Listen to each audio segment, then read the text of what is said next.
ഇങ്ങനെ ഒരു മെസ്സേജ് വന്നാൽ പേടിക്കേണ്ട, ശാന്തരാകൂ. ആദ്യം കൃത്യമായി ഒന്ന് വായിച്ചു നോക്കാം. ഇതിൽ പറയുന്നുണ്ട്, നിങ്ങളുടെ വാഹനം നിയമലംഘനം നടത്തി, ചുവപ്പ് സിഗ്നൽ കത്തിയപ്പോൾ വാഹനം നിർത്തിയില്ല, ഒപ്പം അടയ്ക്കേണ്ട തുക 1000 ഒരു ആപ്പ് ഡൗൺലോഡ് ചെയ്യണം എന്നുള്ള കാര്യങ്ങളെല്ലാം പറയുന്നുണ്ട്. പ്രത്യേകിച്ച് നോക്കണം, സബ്ജക്റ്റ് എന്നൊക്കെ എഴുതിയിട്ടാണ് ആ സന്ദേശം. പക്ഷെ പ്രശ്നം ഇതല്ല, താഴെ കാണുന്ന APK ഫയലാണ്. അത് ഡൗൺലോഡ് ചെയ്താൽ പോയി.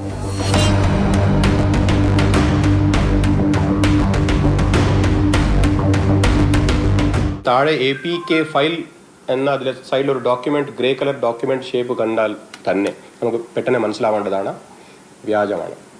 APK ഫയലിലെ ആരും തന്നെ വിശ്വസിക്കേണ്ട ആവശ്യമില്ല. അതൊരു ഫോൺ ഹാക്ക് ചെയ്യുന്ന ഒരു ഫയലാണ്. ഇനി മോട്ടോർ വാഹന വകുപ്പിന്റെ യഥാർത്ഥ ചലാൻ എങ്ങനെ തിരിച്ചറിയാം?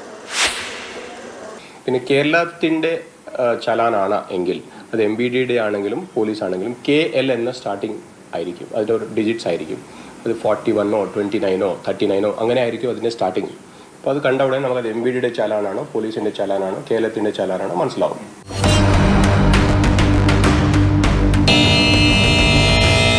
അതുകൊണ്ട് മാത്രം ഉറപ്പിക്കേണ്ട, മോട്ടോർ വാഹന വകുപ്പ് പോലീസോ അയക്കുന്ന സന്ദേശങ്ങളിൽ ഏതെങ്കിലും ആപ്പ് ഡൗൺലോഡ് ചെയ്യാനോ ഫയലുകൾ ഡൗൺലോഡ് ചെയ്യാനോ ഉള്ള നിർദ്ദേശങ്ങൾ ഉണ്ടാകില്ല.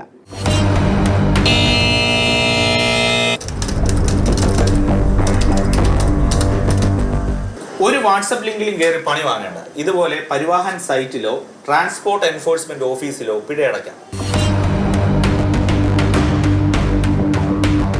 ഇനി തട്ടിപ്പിന് ഇരയായെന്നിരിക്കട്ടെ, പണം പോയി, 1930 എന്ന നമ്പറിൽ വിളിക്കാം, സഹായം ലഭിക്കും. AK Stephin, Mathrubhumi news, Thiruvananthapuram.